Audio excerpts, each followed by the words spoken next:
Bisa lihat ya. Oke. Jadi kalau kita membayangkan suatu mesin, ya tentu banyak komponen-komponennya atau banyak elemen-elemennya. Mata kuliah kita ini dibagi dua, yang satu adalah elemen mesin satu, dan ini adalah elemen mesin 2. Di elemen mesin 1 kita sudah bisa dikatakan materinya separuh, dan di elemen mesin 2 ini adalah materinya separuh lagi. Nah, sehingga kalau kita lihat di sini, coba saya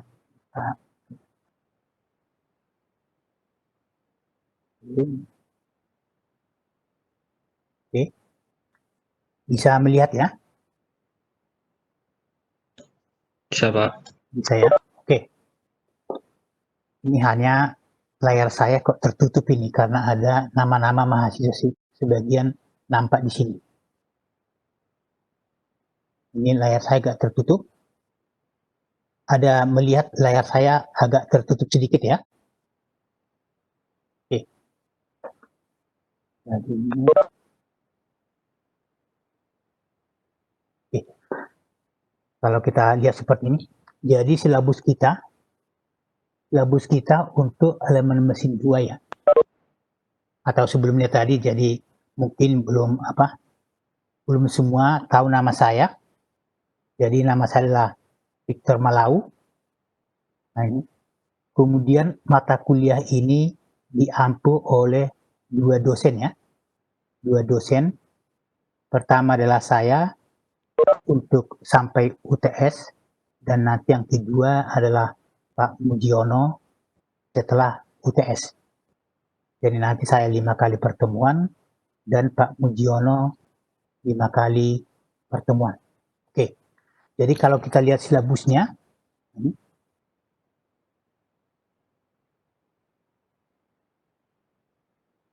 kalau kita lihat silabus daripada elemen mesin 2 ini, bisa melihat layarnya ya.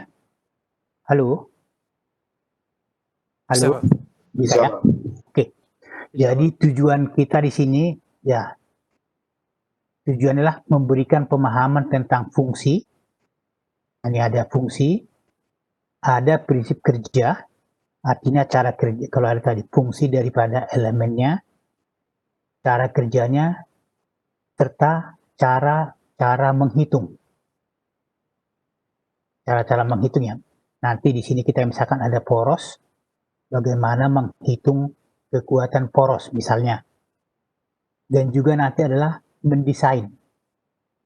Kalau ada permintaan, coba saya mempunyai mesin dengan tenaga katakanlah 10 horsepower, putaran 1000 rpm, nanti cobalah didesain berapa ukuran poros untuk itu. Jadi kalau kita mendesain, sering bahannya belum diketahui ya, sehingga kita harus menentukan bahannya dulu. Tapi kalau cara menghitung, ini ada istilah cara menghitung. Kalau cara menghitung ini, ya biasanya bahannya sudah diketahui, tinggal kita menghitung. Jadi kita tinggal menghitung. Jadi beda mendesain, ini mendesain dengan menghitung. Jadi biasanya kalau menghitung, ya bisa dikatakan data-datanya sudah lengkap. Baru nanti kalau mendesain, ya seperti tadi hanya dikatakan mesin dengan tenaga katakanlah 10 horsepower, putaran 1000. Bahannya belum diketahui, panjangnya belum diketahui, sehingga kita harus mendesain. Oke. Kemudian sebagai outcome-nya, ya ini pada dasarnya kalian diharapkan bisa menghitung, ini bisa menghitung dan mendesain elemen mesin. Jadi kalau di elemen mesin 1 semester yang kemarin, ya saudara sudah menghitung ya. Katakanlah misalkan ada paku keling, ada baut, di sana berapa diameter paku keling yang digunakan atau berapa diameter baut yang digunakan, sudah bisa menghitung. Nah, itu di elemen mesin 1. Sekarang kalau elemen mesin 2 ini bahannya apa? Bahannya satu adalah poros ini. Nomor 1 adalah poros. Poros ini ada yang kita sebut dengan axle dan shaft. Tapi dalam bahasa Indonesia kita mengatakan semuanya poros. Tapi kalau dalam bahasa Inggris ini diartikan ada axle dan ada shaft. Kalau axle ini katakanlah ini ada poros lurus, dia bisa berputar tetapi tidak memindahkan torsi. Tidak memindahkan torsi ya. Kemudian kalau shaft ini dia sambil berputar memindahkan torsi atau bisa kita katakan memindahkan tenaga. Jadi kalau katakanlah seperti sepeda motor saudara, mesinnya ada shaftnya, kemudian tenaga dari mesin diteruskan ke katakanlah ke roda belakang melalui rantai misalnya, melalui rantai. Jadi dia memindahkan tenaga. Kemudian kalau axle pada sepeda motor saudara, kalau saudara bayangkan dengan roda depan. Jadi saudara punya sepeda motor, kemudian ada roda depan, di sana ada asnya, atau kita katakan dengan poros. Itu namanya axle. Axle ini, dia hanya diam,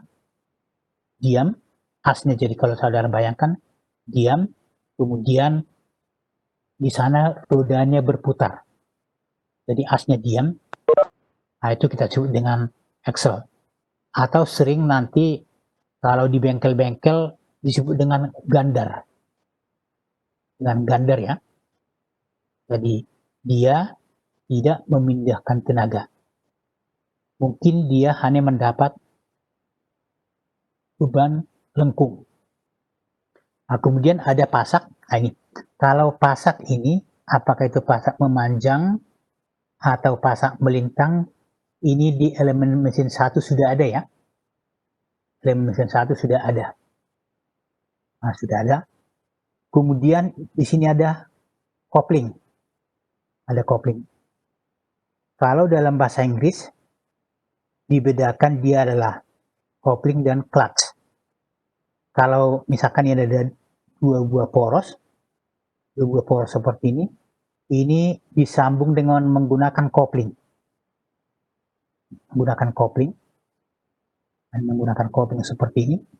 Jadi kalau yang diartikan dengan kopling dalam bahasa Inggris, ini kalau inputnya berputar kalau input berputar, outputnya langsung berputar, langsung ikut berputar.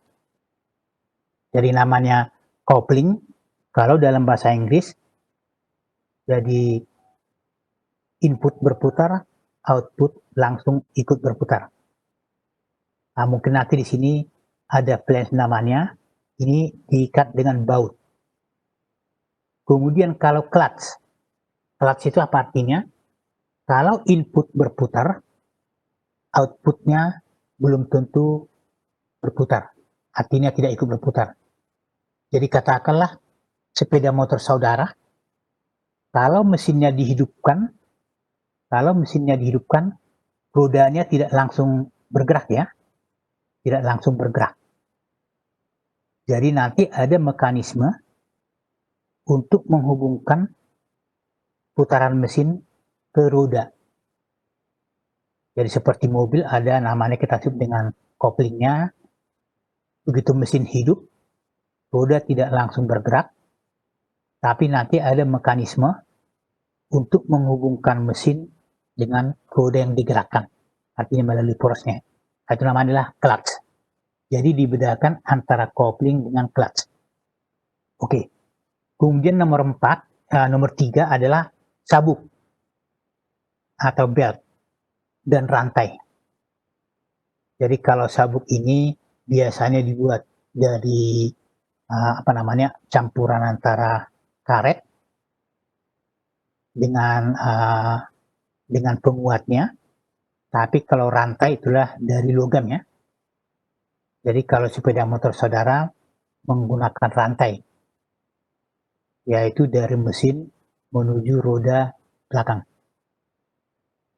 Kemudian nomor 4 ada rem. Rem ini ada yang kita sebut dengan rem sabuk dan rem blok.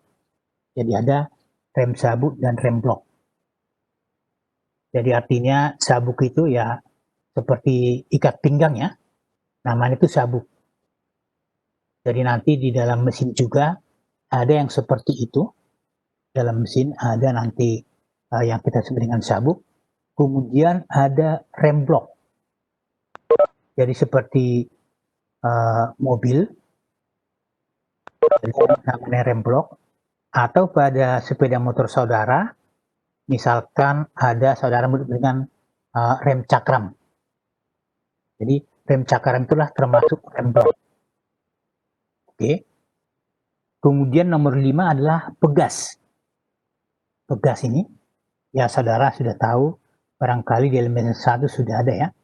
Kemudian ada bantalan, ada pelumas dan pelumasan, dan ada roda gigi.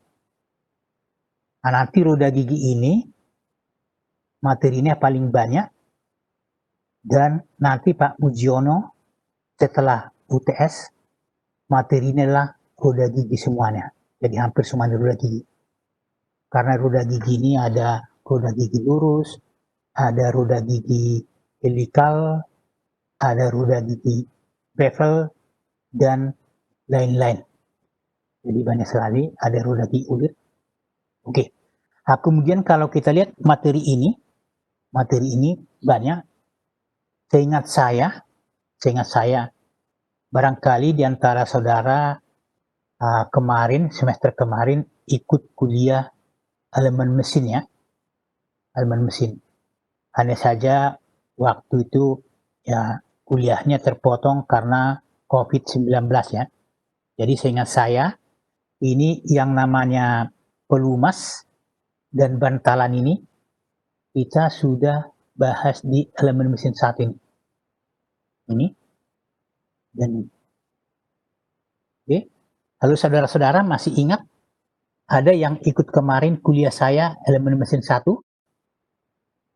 Halo? Nah ini mungkin suaranya tidak ada yang kedengaran ya. Halo?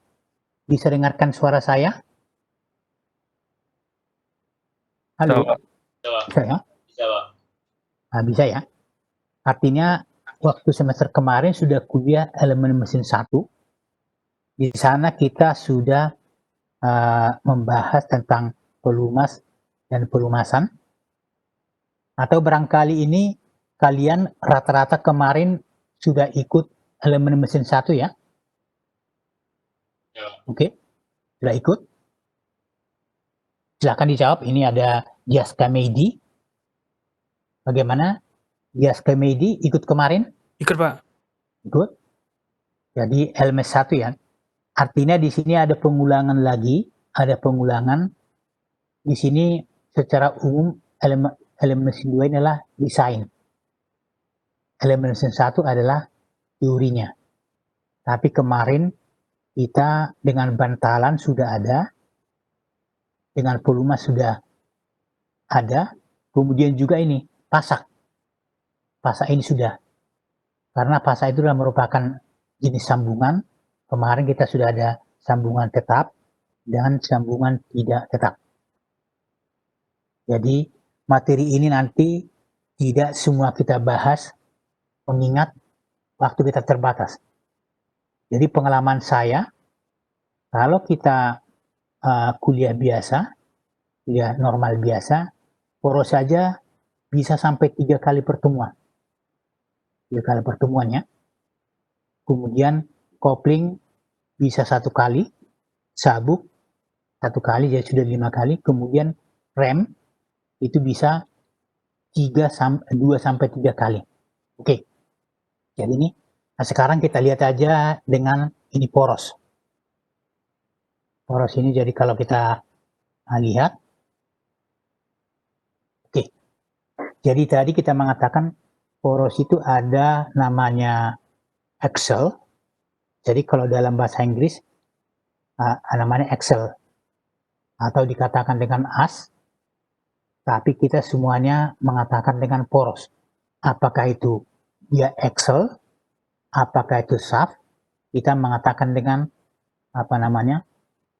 Kita mengatakan dengan poros. Tapi dalam bahasa Inggris dibedakan Excel dan SAF. Kemudian kalau di bengkel itu mereka tidak mengenal istilah poros, tapi mereka mengatakan adalah SAF. Jadilah SAF ini ya as atau as ya, maaf saya dikata. Jadi di bengkel itu atau di luar sering dikatakan dengan asnya. Oh, coba dulu periksa apakah asnya ada yang terganggu atau tidak. Tapi kalau kita di sini kita membedakan Excel dan SAF. Jadi kalau nanti ada SAF, ada namanya crankshaft dan ada juga camshaft. Ini ada kata-kata SAF-nya. Nanti kalau ini kita crankshaft kita terjemahkan dengan poros engkol. Poros engkol. Jadi di sepeda motor saudara di mesinnya ada namanya crankshaft atau poros engkol, dia berbentuk engkol. Oke. Nah, kemudian inilah contoh daripada poros. Jadi ini nanti dia bisa poros atau Excel ataupun dengan SAF. Jadi kalau kita perhatikan yang pertama ini adalah poros lurus. Nah, ini dari ujung sampai ke ujung dia lurus. Ya tentu nanti poros ini ada bebannya ya. Apakah nanti di sini dipasang katakanlah roda gigi, nah ini, atau apakah nanti di sini dipasang misalkan puli. Nah ini tergantung pada kebutuhan. Kemudian di sini ada semacam ini ada kotak ini, itu adalah alur pasak. Alur pasak. Jadi nanti kalau dia misalkan ada roda gigi, dia dipasang dengan porosnya dengan menggunakan pasak. Nah, di LMS 1 kita sudah melihat. Kemudian poros ini ada yang kita sebut dengan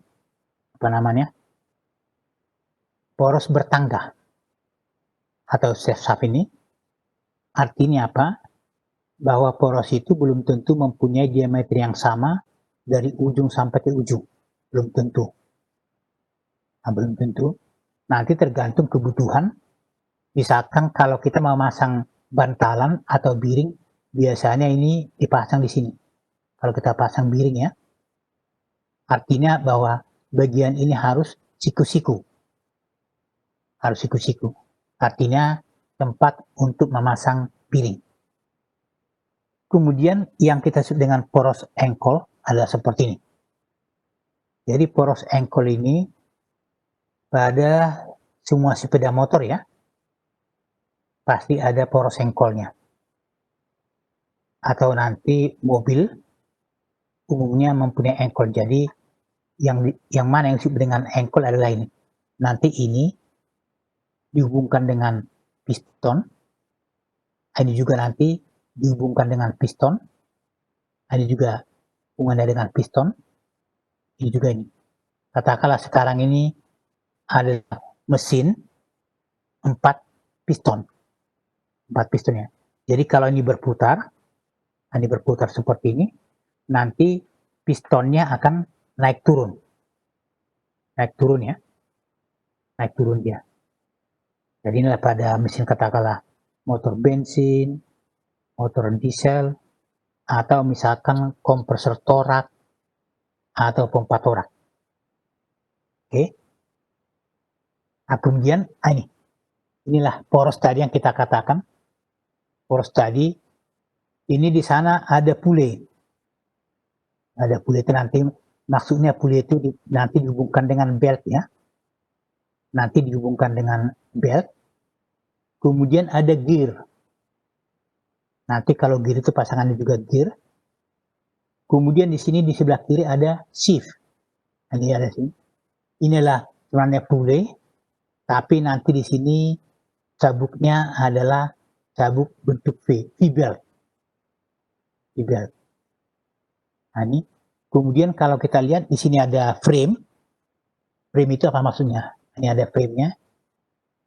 Frame itu adalah rumahnya.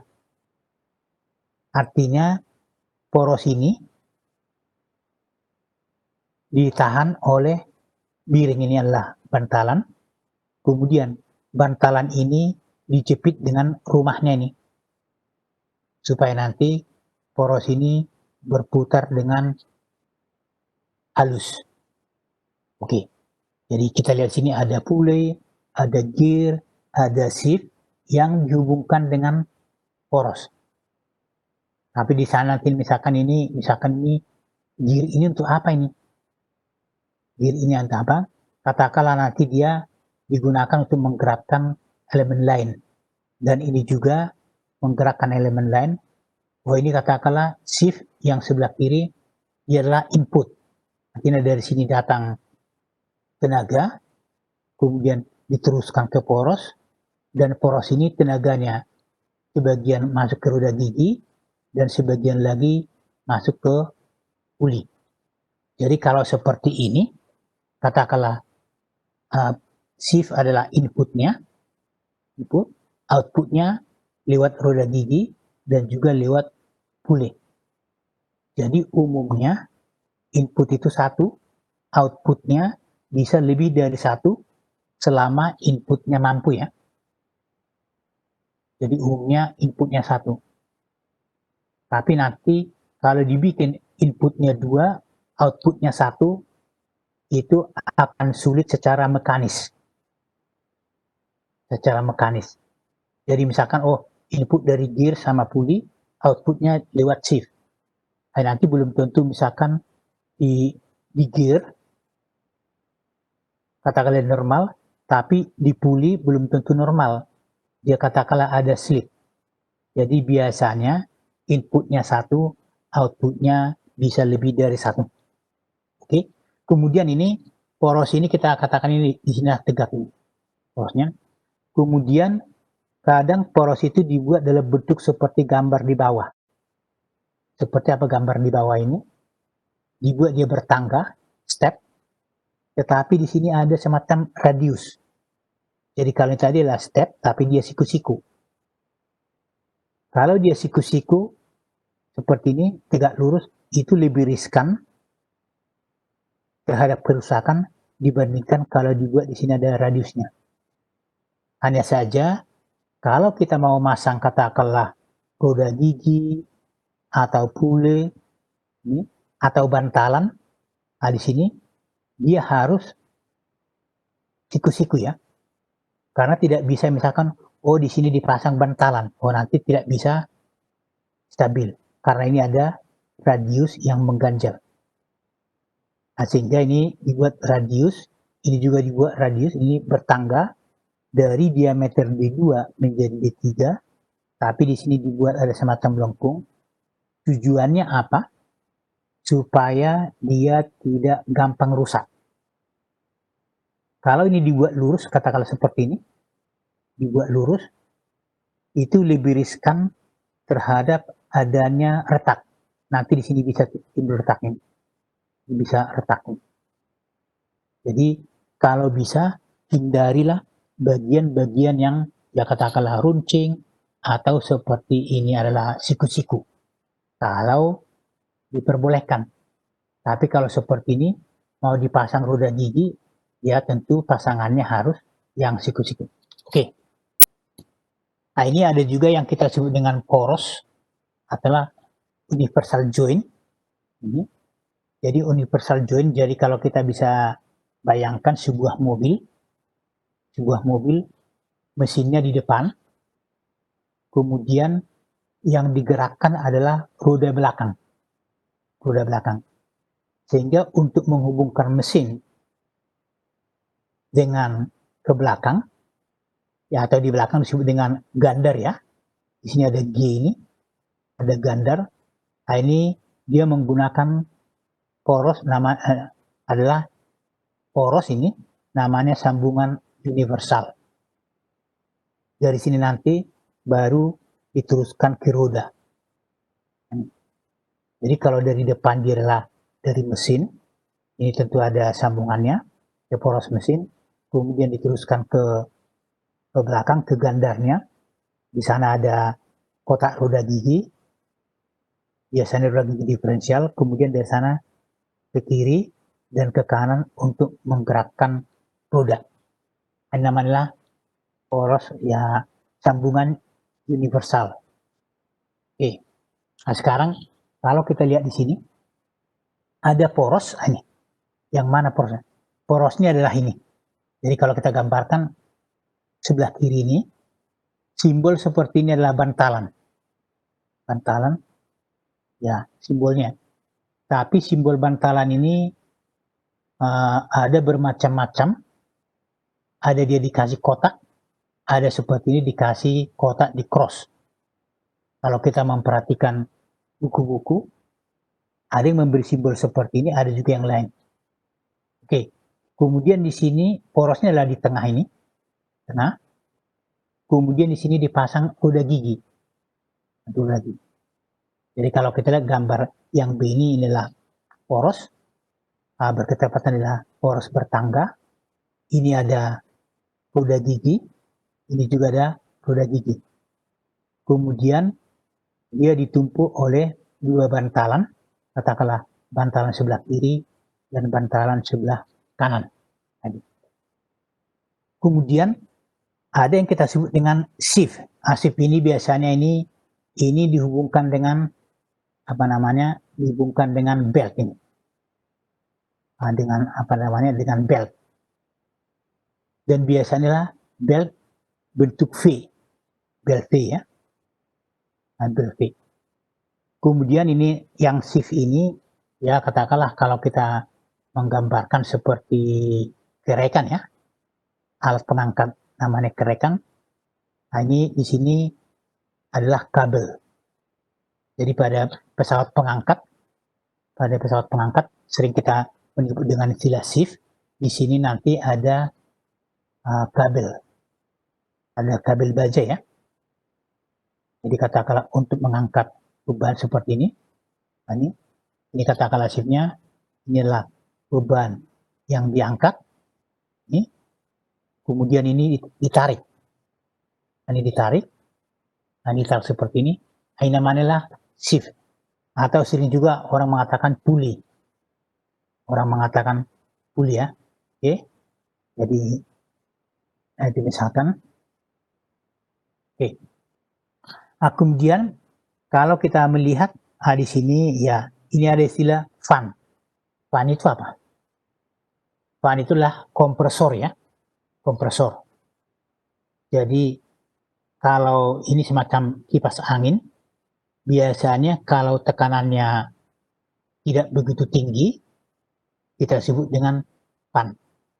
Atau kita katakanlah tekanan rendah, jadi kita tahu bahwa kompresor adalah untuk menaikkan tekanan gas atau udara. Kalau dikatakan dia adalah fan, itu tekanannya kecil, tekanan udara yang dihasilkan. Kemudian nanti ada istilah blower. Blower itulah tekanan lebih tinggi lagi.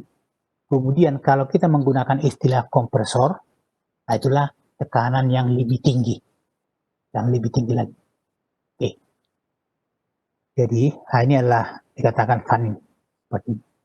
Ini adalah bantalan. Ini bantalannya, ini bantalan. Atau ini digambarkan seperti ini adalah bantalan. Ini juga adalah bantalannya. Oke. Artinya poros itu menahan beban apa? Ya katakanlah seperti ini ada roda gigi tentu nanti ada bebannya, kemudian puli ada bebannya, kemudian apakah dia shift seperti ini ada bebannya, atau mungkin di sini pada poros itu langsung dipasang poros daripada kompresor. Bisa jadi. Artinya itulah bebannya. Jadi kalau kita mengatakan seperti gambar ini, bebannya apa? Ini diterima lewat roda gigi. Katakanlah nanti satu input, satu outputnya. Nah, di sini nanti satu input, satu outputnya. Oke, nanti di sini satu input, satu outputnya. Jadi biasanya ada input, ada output. Oke. Kemudian kalau kita memperhatikan ini, sebuah batang, atau kita katakanlah sebuah poros. Kalau poros itu biasanya penampangnya lingkaran. Tapi kalau kita mengatakan batang, ya bisa saja penampangnya persegi, bisa saja penampangnya katakanlah trapesium. Atau kita katakan dengan batang. Oke, jadi seperti ini. Ini ada satu batang horizontal, apakah penampangnya kotak ini, atau nanti dia lingkaran, terserah. Ini ada tumpuan A dan B. Jadi dari simbol ini, tumpuan A adalah sendi, sedangkan tumpuan B adalah roll. Kemudian di sini ada beban F1, ada F2, ada F3, ada F4, dan seterusnya. Nah, tentu saudara sudah mendapatkan mata kuliah ini di statika struktur semester 1 kalau tidak salah ya, semester 1. Kemudian kalau batang ini dikasih beban, batang itu akan melengkung. Katakanlah ini kita menganggap beban dari atas ini lebih besar dari beban dari bawah. Kalau bebannya dari atas lebih besar, ya otomatisnya batangnya akan melengkung ke bawah seperti ini. Melengkung ya. Inilah gambar daripada porosnya, tapi ini gambar ini adalah ekstrim. Tidak mungkin poros melengkung sebesar itu ya. Besar. Jadi dia melengkung. Nah ini kita gambarkan, ini adalah poros pada saat dia melengkung. Pada saat dia melengkung. Apa yang terjadi? Kalau kita ambil katakanlah di bagian seksi tertentu ini, apa yang terjadi? Kalau kita memperhatikan pada bagian bawah, ini akan terjadi tarikan. Akan terjadi. Sedangkan pada bagian atas akan terjadi tekanan. Jadi bisa saudara bayangkan, kalau saudara meluruskan tangan saudara seperti ini, ya katakanlah tangannya, oh ini bisa nggak melihat ini? Tangannya diluruskan ini, saya luruskan tangan saya, kemudian kalau saya lengkungkan ini, saya lengkungkan seperti ini, di bagian bawah akan ada tarik, sedangkan bagian atas adalah tekan. Jadi kalau saudara bayangkan tangan saudara luruskan, kemudian saudara lengkungkan, nanti di bagian bawahnya akan ada tarik, dan ada tekan di bagian atas. Itu kalau dia misalkan dia adalah diam. Kalau diam ya. Tapi kalau suatu saat dia berputar 180 derajat, yang tadinya di bawah, posisinya dia berubah menjadi di atas.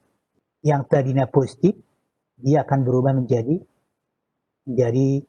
ini tarik, berubah menjadi negatif. Nanti kalau putarannya terus menerus, dia akan silih berganti tarik tekan. Kemudian di elemen mesin 1, kita sudah belajar tentang tegangan elemen mesin. Nah, di sini kita sebut dengan tegangan lengkung. Kenapa disebut dengan tegangan lengkung atau bending? Karena batangnya melengkung ya. Karena batangnya melengkung. Nah sekarang, berapa tegangan tarik, tegangan lengkung? Sebenarnya tegangan lengkung ini adalah tegangan tarik atau tegangan tekan. Jadi kalau dia melengkung, sebenarnya ini adalah mengalami tarikan atau tekanan. Berapa besarnya tegangan yang bekerja di sana? Ini adalah 32 M max dibagi dengan PD pangkat 3. M itu apa? Momen maksimum pada batang ini. Nah, ini saudara sudah belajar tentang mencari momen maksimum pada suatu batang, yaitu di statika struktur. Kalau di sana ada namanya BMD ya, ada namanya BMD. Apa itu BMD? Masih ingat? Bending moment diagram. Ini adalah bending, artinya momen. Inilah yang kita artikan dengan momen maksimum. Momen maksimumnya. Nah, ini bisa dicari dengan rumusan ini ya. Ini saya hapus sebagiannya.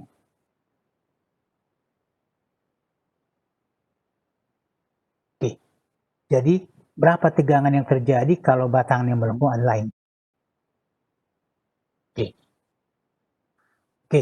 Nah, kemudian kalau kita lihat ini sekedar ya gambar tadi yang kita mengatakan ialah poros engkol ini, poros engkol yang lain ini batang piston, inilah pistonnya, pistonnya. Nah, ini batang pistonnya seperti ini. Kemudian kalau kita lihat suatu mesin, ini poros engkol dengan katakanlah ini ada silindernya dibuat berbentuk V. Kalau di sini, nanti di sini masih ada silinder ini, masih ada piston. Nah, dia dibuat katakanlah nanti sebelah kiri ada 3 piston, sebelah kanan ada 3 piston. Tapi artinya ada 6 piston, tapi dibuat berbentuk V. Nah, nanti kita lihat. Kemudian kalianlah inline.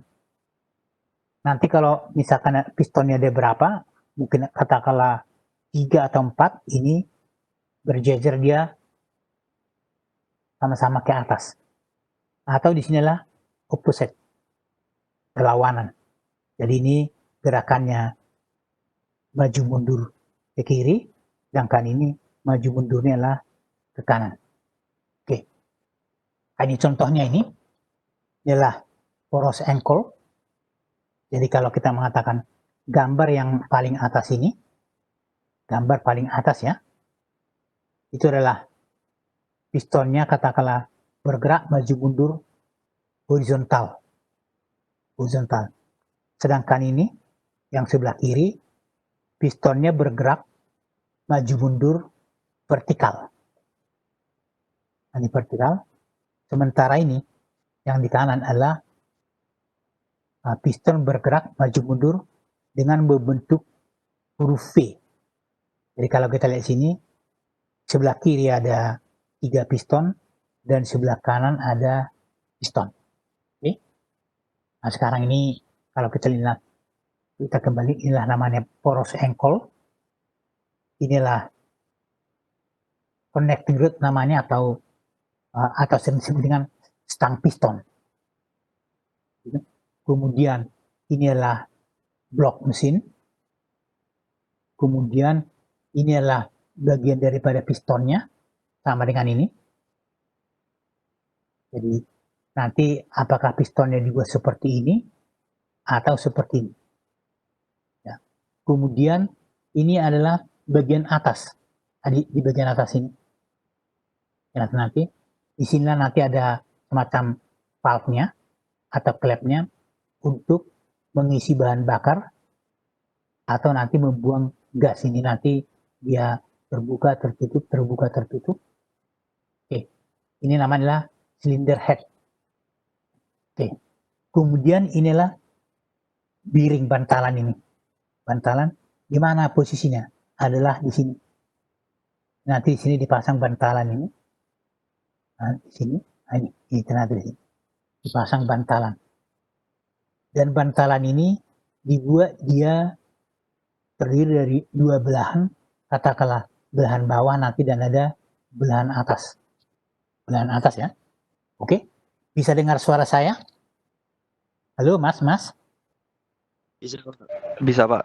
Bisa ya? Oke. Bisa, Pak. Ya, nanti kalau jangan-jangan saya bicara terus tapi ternyata suara saya nggak bisa saudara dengarkan. Oke, nanti kalau apa diberitahu ya. Oke, ini ketua kelasnya siapa nih? Ketua kelasnya. Biasanya ada ketua kelas ya. Jadi biasanya ada ketua kelas, nanti kalian yang menentukan. Tapi kalau sekarang ini dengan adanya WA atau adanya inline, ya mungkin informasi kita itu sudah bisa lebih cepat ya. Kalau dulu tanpa ya hanya melalui SMS atau sebelum ada SMS, ya memang ketua kelas itu membantu sekali untuk menyampaikan informasi. Oke. Ini contoh daripada bagian dalam daripada suatu mesin. Jadi kalau kita mengatakan ini ada piston, ini pistonnya bergerak maju mundur. Kemudian ini ada klep ini, valve, membuka dan menutup. Tujuannya apa ini? Adalah nanti untuk memasukkan bahan bakar dan udara ke dalam silinder. Artinya saluran untuk memasukkan bahan bakar maupun udara. Dan sekaligus juga nanti klep ini adalah tempat untuk mengeluarkan gas hasil pembakaran di dalam pistonnya. Oke. Jadi dia membuka dan menutup. Nah, kemudian di sini ada yang kita sebut dengan ini aja dulu, poros engkol ya. Namanya ada crankshaft ini jalan berbentuk engkol. Kemudian di sini ada cam. Cam itu apa? Bentuk yang sebelah kiri ini namanya cam. Kemudian ada camshaft. Camshaft itu adalah porosnya ini. Poros daripada camnya. Jadi cam ini berfungsi untuk mengangkat atau menurunkan daripada batang klep supaya nanti bisa membuka dan menutup. Jadi ini adalah camnya ini. Kemudian ada juga ada juga seperti ini dibuat, tujuannya adalah untuk mengangkat atau menurunkan. Jadi kalau ini nanti seperti ini mengangkat, nanti kalau dia turun, nanti di atas ada pegas. Jadi kalau kita lihat sekali lagi ini, coba seperti ini, di sini ada pegas ini, pegas. Jadi nanti pegas ini tujuannya untuk menutup kembali. Nanti kalau dia membuka dari bawah, dari camnya, kemudian untuk menutup, pegas ini akan menutup kembali. Oke. Nah, seperti ini. Oke, nah ini pasak. Kalau pasak itu kita tidak perlu lagi bahas, itu di elemen mesin 1, yaitu tentang sambungan. Jadi pasak itulah sambungan tidak tetap. Nah, ini kita tidak bahas lagi pada elemen mesin 2 ini tentang apa namanya, tentang pasak. Ini gambar-gambar pasak ini, buat aja dulu ini. Oke, pasak. Oke, nah sekarang ini kita sedang sekedar mengulang statika struktur. Nah ini kok ada tulisan ini yang menutupi layar ya. Nggak tahu kenapa ini menutupi layar ini. Oke, katakanlah seperti ini. Ini di apa namanya? Di statika struktur saudara sudah belajar ya. Saudara sudah belajar. Nah, ini saudara sudah belajar. Ini tujuannya apa? Jadi yang kita artikan dengan poros itu adalah ini. Ini porosnya. Dengan poros, apakah nanti porosnya itu berputar atau dia diam? Nah sekarang kalau dia diam atau dia berputar, cara perhitungannya sama. Jadi kalau seperti ini, ya katakanlah kita menggunakan keseimbangan, ini namanya statika tertentu ya. Statika tertentu. Sehingga di sini kita menggunakan ada gambar namanya SFD, ada BMD. Lewat SFD kita bisa tahu di bagian mana gaya geser terbesar. Jadi ini adalah shearing force diagram. Jadi dari diagram SFD ini kita tahu di bagian mana gaya geser terbesar. Ialah di bagian C ini. Bagian C. Kemudian dengan diagram BMD kita bisa tahu di mana momen terbesar ini. Ternyata dia adalah di titik C.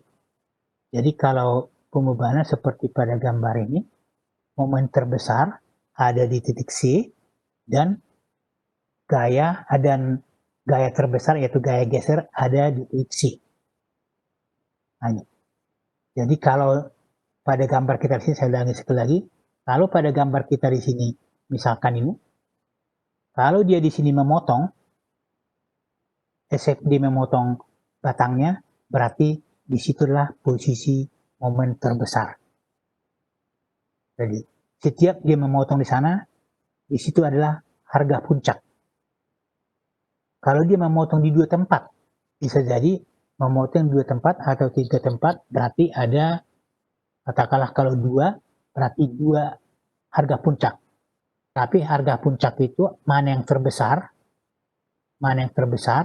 itulah yang kita gunakan nanti untuk menghitung diameter atau untuk menghitung ukuran daripada poros.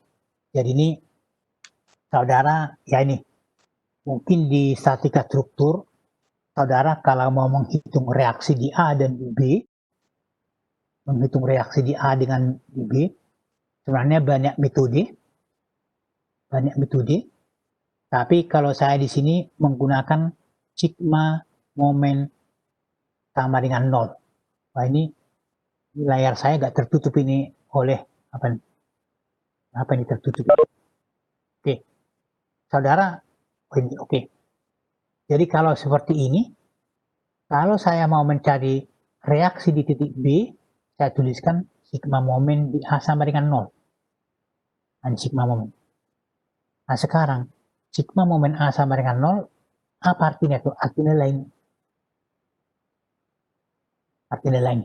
Artinya namanya sigma. Sigma itu penjumlahan, kalau momen adalah gaya kali jarak. Jadi mungkin saudara punya kebiasaan, kalau saya mau menghitung reaksi di titik B, ini melengkung ke sini, ini melengkung ke sini, ini melengkung ke sini, ini melengkung ke sini. Nah, nanti kalau gayanya misalkan ada sampai 5 seperti ini, nanti berapa kali ada tanda sini, ada tanda sini, ada tanda sini. Ya nanti menjadi ya di sini menjadi banyak sekali garis-garis pembantu. Jadi kalau saya langsung menggunakan adalah langsung sigma momen A sama dengan 0, tanpa di sini dioret-oret, jalan. Tapi tentu saya misalkan dulu RA-nya ke atas dan RB-nya ke atas contohnya. Jadi kalau saya mau mencari reaksi, saya misalkan dulu dia ke atas. Atau bisa juga kita misalkan ke bawah. Tidak harus ke atas ya. Jadi kita misalkan dia adalah ke atas atau ke bawah.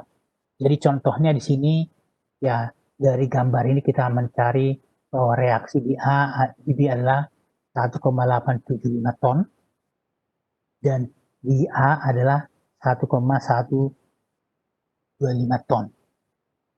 Nah, kemudian selanjutnya kalau kita cari berapa momen di A, berapa momen di C, berapa momen di C. Yang pengalaman saya, kalau saya mengajar elemen mesin 1, nah biasanya ini muncul lagi ya, tegangan pada elemen mesin. Kebanyakan yang salah adalah kalau kita langsung mengerjakan soal, yang kebanyakan yang salah adalah pola pikirnya. Jadi kalau ditanya, sekarang berapa momen di C? Berapa momen di C? Langsung jawab adalah F kali jaraknya. Ini langsung dituliskan seperti apa ini? Nah ini ada langsung berapa momen C adalah F dikali dengan jarak. Jarak yang mana? Jarak O ini adalah misalkan L1. Nah itu salah. Harusnya momen di C adalah RA kali jarak L1 atau RB kali jarak L2. Jadi tolong diartikan karena sering terjadi momen di C adalah F3. F ini kali jarak. Enggak, tidak ada. Karena jarak daripada F terhadap titik C adalah 0. Jadi F3 ini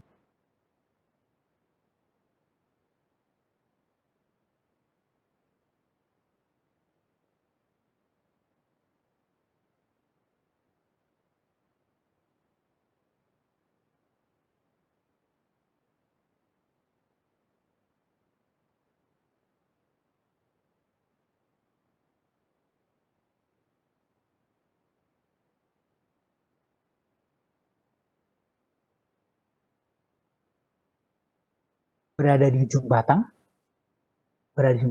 momennya adalah 0. Kemudian kalau di MC adalah RA dikali dengan L1, atau bisa juga MC sama dengan RB dikali dengan L2. Nah, itu caranya. Oke. Nah, karena ini adalah kuliah pertama, tolong nanti untuk kuliah-kuliah berikutnya, tolong disiapkan kertas. Jadi kalau saudara kuliah, jangan hanya misalkan, buka komputernya tanpa ada kertas di samping kiri kanannya dan tanpa ada alat tulis. Jadi mungkin ada yang dia kuliah sambil tiduran, boleh saja. Tapi nanti, jadi kalau kita bahas satu persatu waktunya habis ya. Katakanlah kalau ini kita kerjakan, ini beban terpusat kita kerjakan, ini mungkin bisa waktu ini 30 menit untuk menjelaskan ini. Tapi saudara sudah dianggap mengerti, tinggal nanti saya kasih soal, saudara kerjakan. Apakah bisa atau tidak. Makanya materi sudah saya bagi dulu. Jadi sekali lagi saya beritahu bahwa materi saya sudah masukkan di semester. Ya. Tolong di sana di-download. Dan nanti materi ini dalam bentuk ini saya buat nanti dalam bentuk PDF, saya masukkan ke semester juga ya. Oke. Ini atau barangkali sudah ada yang membuka semasternya, melihat di sana materinya. Halo Mas. Ada ya. Jadi memang agak beda isi daripada yang ada di semester, karena itu adalah menggunakan MS Word, sedangkan di sini adalah PowerPoint ya. Jadi saudara bisa. Kemudian ini kelas A atau kelas C? Ini kelas kita ini? Kelas C Pak ini Pak. Kelas C. Oh ya, karena nanti di layar itu tertulis kelas A. Karena materi yang saya bagikan itu baru ke kelas C, bukan kelas A ya. Tapi nanti dari waktu saya buka online kita ini, web kita ini, langsung tertulis elemen mesin 2 kelas A. Kelas A. Tapi nanti mungkin ini nanti apakah ini nanti jaringannya untuk kelas A atau kelas B atau kelas C, saya kurang tahu ya. Oke. Jadi ini kembali seperti ini, beban terpusat. Nah, ini apa hubungannya dengan poros? Karena nanti kalau kita ada poros, berarti ada bebannya. Apakah dia beban terpusat seperti ini? Atau apakah dia beban merata? Atau apakah nanti ya gabungan antara beban terpusat dengan beban merata? Nah itu. Kemudian mungkin nanti ada torsi. Ada puntiran.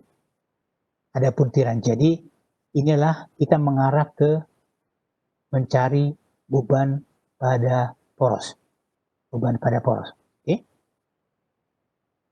Oke ini. Ya ini caranya aja. Ini jadi saya tuliskan sigma momen A sama dengan 0. Katakanlah ini. Saya tuliskan sigma momen A sama dengan 0. Atau nanti bisa juga dituliskan sigma momen B sama dengan 0. Jadi kalau saya tuliskan sigma momen A sama dengan 0, berarti saya adalah mencari RB. Jadi tujuannya adalah mencari RB. Kalau saya tuliskan sigma momen A sama dengan 0. Tapi kalau saya tuliskan sigma momen B sama dengan 0, tujuan saya adalah mencari RA. Atau nanti bisa dituliskan sigma gaya-gaya dalam ini sigma gaya-gaya vertikal sama dengan 0. Karena RB sudah diketahui, ya saya bisa menggunakan sigma gaya-gaya F sama dengan 0. Dalam hal ini sigma gaya vertikal ya, gaya vertikal. Oke, seperti ini. Ya tentu, ya coba saudara pelajari lagi dari mana ini. Jadi saya memiliki sigma momen A sama dengan 0. Sehingga di sini akan kelihatan tetap bersih. Kalau ini prinsipnya kita tahu. Tapi ada nanti orang mengatakan, oh ini kalau misalkan ada F1 terhadap titik A, dia memutar ke sana. Kemudian kalau ada misalkan D, oh ini memutar ke bawah. Kalau itulah terhadap A, tapi ini terhadap B, oh ini memutar ke sana. Wah ini, nanti ada berapa garis-garis ini? Yang mana ini? Ada yang buat seperti itu. Tapi bagi saya, lebih gampang saya tanpa ada orek-orekan di mana? Tanpa ada orek-orekan di layar, di gambarnya. Ini, tanpa orekan, langsung aja ini. Nah, seperti ini. Oke. Sekarang ini kita lihat ya. Ini cara mencarinya. Mencari momen, jadi kembali seperti yang tadi. Ini, A adalah sendi, dia ada di ujung batang. Kalau dia ada di ujung batang, di sini momennya 0. Ini. Jadi, kalau dalam gambar kita di sini, F juga di ujung batang, momennya 0. Tapi karena di B bukan ujung batang, di B momennya tidak 0. Nih. Jadi sini MB-nya mana ini? Oh, ini MB-nya ada nih. Tadi dimulai dari MA, ada MD, ada MC, ada MD. Jadi dimulai dari kiri. Ada MA, ada MC, ada MD, ada MB, ada MB dan semua. Kalau momen di titik B, bisa kita cari adalah F dikali jarak ini. Jadi sebenarnya momen di B adalah F, oh ini F4 dikali dengan jaraknya, inilah 12. 4 kali 3, dia adalah 12. Ini 12 ini. Tapi dia positif. Ini kenapa positif ini?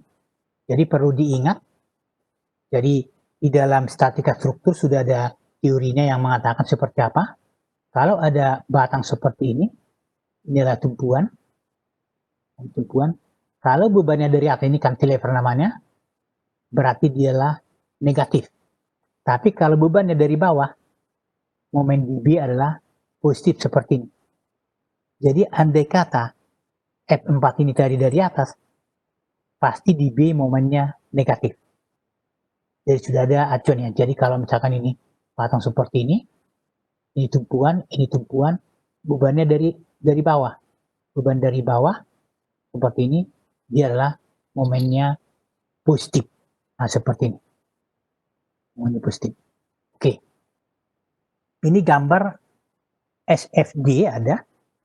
Jadi seperti tadi saya katakan, kalau di sini dia berpotongan seperti ini, nah kemudian di sini akan ada momen terbesar. Oke. Nah, inilah tadi momen-momennya. Ya, kalau kita mau mencari momen maksimum ketemu, tujuan kita apa? Adalah mencari ukuran batang yang aman. Jadi kalau kita mengatakan ini, oh batangnya lah penampang persegi. Ya, salah penampang persegi. Nah, ini penampangnya seperti ini, persegi. Diketahui B dan H ukuran daripada batang. Nah, kemudian kita mau mencari berapa B, berapa H. Inilah ukuran ini. B inilah 63 mili dan H inilah 126 mm. Dengan tegangan lengkung diizinkan. Inilah untuk batang persegi. Rumus ini sudah ada di elemen mesin 1. Dan juga rumus ini sudah ada di mekanika kekuatan material ya. Sudah ada. Kemudian nanti kalau dia adalah penampang lingkaran seperti ini. Kalau dia penampang lingkaran, ya kita bisa mencari dengan rumus ini. Bahwa tegangan lengkung sama dengan ini. Tinggal dimasukkan momen maksimum dicari dari atas ini. Dimasukkan ke sini. Kemudian kalau kita mau mencari D, biasanya kalau tegangan lengkung yang diizinkan sudah diketahui. Jadi penampang yang umum bisa aja dia adalah kotak atau lingkaran. Tetapi nanti khusus untuk poros ya, penampangnya adalah lingkaran. Tidak ada poros yang penampangnya kotak ya, karena nanti dia adalah berputar ini. Oke, itulah contoh untuk mencari ukuran daripada batang ini, ukuran batang ini, apakah dia misalkan dia kotak atau melingkar, atau mungkin nanti penampangnya bentuk segitiga, atau mungkin nanti penampangnya bentuk trapesium, bisa dihitung. Mungkin yang agak sulit adalah di sini menentukan I-nya ini. Jadi kalau di sini ada I, kalau ada I di sini, I-nya kalau lingkaran, I adalah Pi per 4 D pangkat 4. Kalau dia lah kotak, I adalah 1/12 biar pangkat 3. Kalau dia adalah segitiga, nah ini, kalau dia segitiga, tidak ada rumus yang baku ya. Jadi terpaksa kita harus cari dulu. Jadi kalau kita mau mencari momen inersia, masih ingat nggak di matematika ya, mencari momen inersia dengan menggunakan integral lipat. Itu di matematika ada. Oke. Nah sekarang ini beban merata. Jadi poros mendapat beban merata seperti ini. Nah sekarang bagaimana cara mencari SFD maupun BMD kalau dia adalah beban merata. Jadi kalau kita lihat, kalau dia adalah beban merata, ini adalah parabola. Sementara SFD adalah garis miring. Nah, kalau kita lihat, kita bandingkan tadi dengan ini, kalau adalah beban terpusat, SFD inilah seperti bertangga seperti ini, bertangga ini. Kemudian BMD ini apa? Adalah garis miring. Jadi kalau ini sebenarnya bahwa SFD adalah turunan pertama daripada BMD. Jadi kalau garisnya garis miring, ini turunan pertama adalah konstan. Ini konstan. Jadi kalau misalkan ada Y sama dengan adalah MX ini. MX. Turunan pertama adalah M. M itu konstan. Jadi seperti ini. Demikian juga dengan di sini. Dengan di sini. Kalau BMD lah persamaannya kuadrat, turunan pertama dari persamaan kuadrat adalah garis linier. Nanti kalau ini pangkat 3 ini, bisa aja nanti bebannya seperti ini ya. Oh di sini masih ada bebannya seperti ini. Tapi bebannya bentuknya seperti ini. Tidak merata. Wah ini. Tinggal nanti ini BMD-nya bisa pangkat 3 atau bisa pangkat 4 dan SFD lah turunan pertamanya. Kalau di sini pangkat 2, ini pangkat 1 linear. Kalau ini pangkat 3, ini persamaan pangkat 2. Dan seterusnya. Itulah cara untuk mencari cara untuk mencari SFD dan BMD. Oke, ini. Nah, ini juga contoh kalau dia adalah overhang. Nah, ini cantilever ya. Ini mirip dengan cantilever. Ini ada dua tumpuan, B dan D. Jadi kalau tumpuan, bisa aja kita memberi B dan D ya. Karena ada pernah bertanya, Pak, dalam catatan tumpuan itu A dan B. Tapi kalau dalam soal, kok bukan A dan B? Ya boleh saja. Kita memberi tumpuan itu kan hanya untuk mempermudah kita di mana posisinya. Jadi jangan nanti saudara mengatakan, oh, wah ini tidak pas dengan catatan. Di catatan tumpuannya adalah A dan B. Padahal dalam soalnya bukan A dan B. Jadi contoh seperti ini tumpuannya adalah B dan D. Atau mungkin boleh saja. Nanti saudara ini tumpuannya adalah K dan R. Boleh saja. Boleh saja ya. Jadi jangan bertanya nanti, oh kok beda dengan catatan. Oke, jadi seperti ini misalkan ini. Jadi kalau kita mengatakan inilah cantilever overhang ini. Jadi batangnya panjang, tapi ada yang bentuk cantilever, inilah namanya overhang. Kembali seperti yang tadi, sigma. Kalau saya mau mencari sigma momen di titik B, mencari reaksi di titik B, nah ini RB, saya tuliskan sigma momen di D sama dengan 0 ini.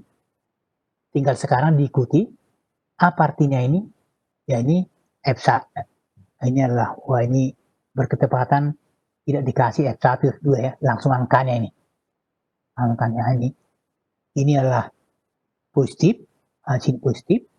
Kemudian ini juga nanti kalau kita mengatakan ini sigma momen D sama dengan 0. Nah ini ke bawah dianggap positif, sedangkan ke atas dianggap negatif ini. Ini negatif. Kemudian ini ke bawah. Artinya apa? Kalau saya mengatakan sigma momen D sama dengan 0, nah ini kalau dia adalah memutar ke sana, mengelilingi D, kemudian ini memutar ke sana, mengelilingi D, kemudian yang ini memutar ke sana, mengelilingi D. Artinya apa? Yang di A dengan di C searah. Searah melawan yang dari B. Jadi kalau saya anggap yang berlawanan dengan putaran jarum jam adalah positif, yang sebaliknya adalah negatif. Atau berikutnya juga bisa, ini saya anggap adalah positif, ini saya anggap otomatis, ini saya anggap negatif. Jadi boleh ya, tidak ada aturan. Oh Pak, kalau yang searah dengan putaran jarum jam itu negatif, searah jarum yang berlawan adalah positif. Tidak ada. Tapi yang jelas, kalau berlawanan arah, pasti tandanya berbeda. Jadi kalau di sini, saya anggap yang berlawanan arah dengan putaran jarum jam ialah positif. Jadi yang positif adalah ini, yang 20 dan yang 40. Sedangkan yang berlainan arah adalah dari C ini, yaitu adalah yang berasal dari B. Nah, kemudian kalau saya mau mencari reaksi di D, saya tuliskan sigma momen B sama dengan 0. Sigma momen artinya kalau saudara misalkan, oh berapa reaksi di titik D, saudara tidak menuliskan ini. Ini saya nggak tahu maksudnya ini apa ini. Kalau tidak ada sigma momen B sana, oh ini dikali ini kenapa? Artinya tuliskanlah dulu kalimat yang di atas, nilai yang di atas ini, yang di atas, barulah nanti kita melihat, oh ini maksudnya ini. Tapi kalau ini tidak ada, ya, langsung saya tuliskan ini artinya apa ini? Artinya apa? Saya harus ada tempat berpijak. Jadi kalau saya tuliskan seperti ini, sigma momen D sama dengan 0, saya ada berada di D. Barulah saya lihat ke arah kiri. Kemudian kalau saya tuliskan, katakanlah seperti ini, sigma momen B sama dengan 0. Saya berada di sini, saya melihat ke kanan, dan juga saya melihat ke kiri. Itulah ini. Kalau saya tuliskannya. Oke. Itu cara mencari reaksi. Nah, kemudian nanti untuk BMD-nya ataupun dengan SFD-nya dengan cara yang sama bisa. Nah, sekarang kalau seperti ini memotong di dua tempat ini. Jadi dari SFD ini kita tahu ada gaya-gaya terbesar. Gaya geser adalah ada di B dan ada di C. Berapa besarnya? Dia adalah 46 kilonewton atau 40. Memotong. Kemudian momen terbesar akan ada di titik B atau titik C. Nah, ini. Mungkin dia di sini, Mungkin dia di sini, mungkin. Tapi dari mana kita tahu dia terbesar di mana? Terbesar itulah berdasarkan perhitungan. Jadi berdasarkan perhitungan kita ya. Oke, adalah cara. Nah, nanti kalau dia adalah penampang, ini berketepatan yang ditanya adalah tegangan lengkung ini. Ini penampangnya diketahui. Berapa tegangan lengkung yang timbul pada batang ini, kita bisa cari dengan rumusan ini. Jadi rumusannya sudah ada batang penampang kotak. Nanti kalau penampang lingkaran dengan cara ini. Tinggal sekarang kalau misalkan diameternya diketahui, momen maksimumnya sudah kita tahu dari perhitungan, ya tinggal dicari tegangan lengkung yang berapa. Dan biasanya ini, tegangan lengkung ini harus lebih kecil dari, nanti kalau ada tegangan, ini harus lebih kecil atau maksimum sama dengan tegangan yang diizinkan. Tegangan diizinkan ya. Oke. Itu. Nah, ini. Contoh lain adalah ini. Ini ada sprocket. Jadi kalau ada kata-kata sprocket, itu sebenarnya sama. Kalau tadi kita mengatakan sheaf ya. Sheaf itu dihubungkan dengan V-belt. Kalau tadi ada V. Tapi kalau sprocket, inilah dihubungkan dengan rantai. Jadi katakanlah pada sepeda motor, kebanyakan dia dihubungkan dengan rantai, sehingga nanti di sana ada namanya sprocketnya. Jadi kalau misalkan seperti ini ada dihubungkan dengan rantai, ya katakanlah ini ke sana, ini inilah sprocket namanya. Dia mempunyai semacam gigi gerigi ya. Oke. Nah kemudian kalau seperti ini ada dikatakan berat sprocket 2000 Newton. Jadi kalau berat itulah force ya, gaya. 2000 Newton. Nah, nanti kita bisa mencari SFD-nya, bisa kita cari BMD-nya. Jadi kalau misalkan ada gambar seperti ini ya, ini agak beda dengan gambar yang tadi. Gambar kita yang tadi seperti ini. Wah ini atau ini mana? Wah ini sudah diketahui semua. Sudah diketahui semua, tinggal menghitung. Tinggal menghitungnya. Tapi nanti ada kalanya, ya seperti ini, sudah dikasih gambar ini. Kalau kita dikasih gambar ini. Nah, nanti gambar itu kita coba uraikan seperti apa dia. Adalah seperti ini. Nanti ada RB, ada RA, ada gaya. Jadi sebenarnya ini menjadi seperti ini. Dilaikin ada gaya seperti ini. Kemudian di sini ada tumpuan. Ini ada tumpuan. Jadi sebenarnya sama dengan yang tadi overhang. Oke, BMD lah ini. Kemudian kalau kita lihat lagi seperti ini. Jadi contoh poros dengan beban lengkung dan beban puntir. Nah, ini. Jadi sekarang itu ada beban lengkung dan beban puntir. Kalau tadi ini semuanya beban lengkung. Kalau kita urutkan lagi nih, semua adalah beban lengkung. Nah, ini kalau bebannya beban lengkung, kita bisa mencari ukuran batang. Tapi nanti kalau misalkan seperti ini, kombinasi beban lengkung dan puntir. Beban lengkung. Jadi kalau gambar kita tadi, nah ini puntir itu apa? Torsi. Torsi ya.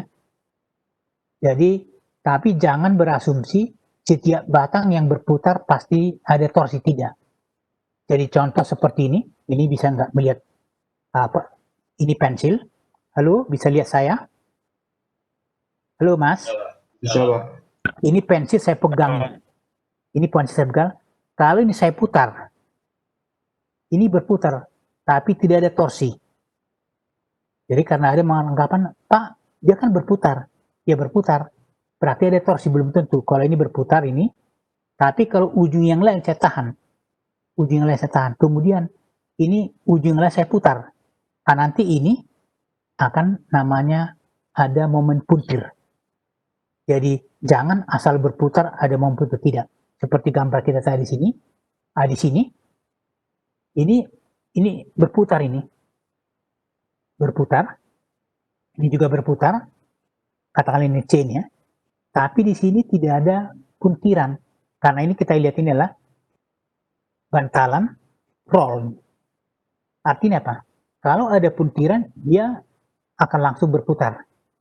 Jadi beda dengan pensil ini.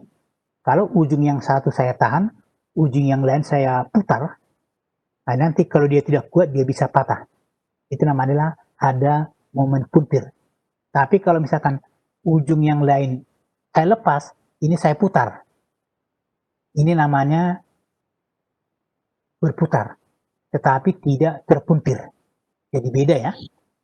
Jangan nanti setiap ada putaran ada momen puntir, belum tentu. Oke. Jadi kalau di sini cara menentukan beban lengkung dan beban puntir. Jadi kalau dikatakan poros dengan beban lengkung dan beban puntir. Ya, kalau beban lengkung arahnya lah ke momen lengkung, yaitulah kita mengatakan dengan BMD. Kemudian kalau momen puntir adalah momen torsi. Jadi nanti bisa dia murni momen lengkung seperti yang di depan tadi. Bisa dia kombinasi lengkung dengan puntir, atau nanti dia bisa murni puntir. Jadi kalau seperti ini apa namanya, ini pensil, kalau ini saya putar, ini adalah murni puntir. Tidak ada momen lengkung karena tidak ada gaya dari atas ya. Tapi kalau ini adalah murni torsi atau momen puntir. Oke. Jadi pada gambar kita di sini, ini ada dua, ini kita katakan ini adalah sering kita katakan dengan kata-kata puli. Ya inilah kata-kata puli, kita sering dengan menggunakan kata puli. Mungkin kalau ya apa namanya ini, kalau dia menggunakan katakanlah kalau dia bentuk V, nanti sabuknya sering dikatakan dengan sieve. Tapi secara umum ada yang mengatakan dengan puli. Jadi di sini dia ada dua puli, adalah puli C dan puli D. Nah sekarang kalau kita lihat, ini berkecepatan, gaya-gayanya sudah diketahui ya. Nah, ini gayanya sudah diketahui. Nah, ini F1 550 Newton, F2 400. Kemudian di sini ada F4 200 Newton dan F3 adalah 300 Newton. Nah sekarang kalau kita melihat ini F1 dengan F2 tidak sama. Berarti menang F1. Artinya menurut ini dia akan berputar ke bawah.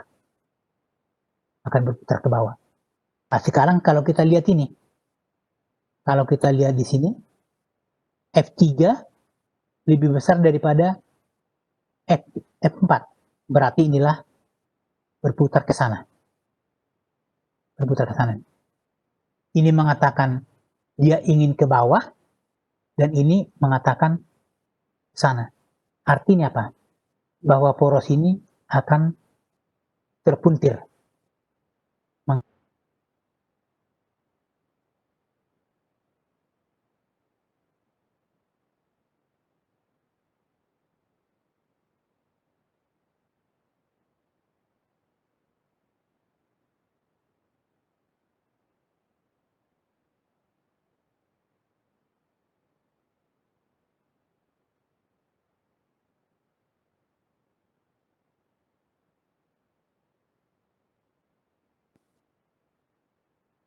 Kalau ditanya, sekarang porosnya berputar ke arah mana itu?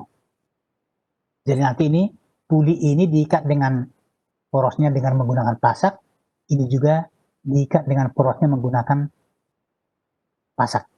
Nah sekarang pertanyaan, kemana arah putaran daripada porosnya? Apakah dia ikut yang di C atau ikut yang di D? Kalau seperti ini, berkecepatan, kalau kita lihat mengatakan yang kita hitung adalah torsi ya. Nah sekarang bagaimana cara mencari torsi? torsi adalah F1 kurang F2 adalah selisihnya dikali dengan radius.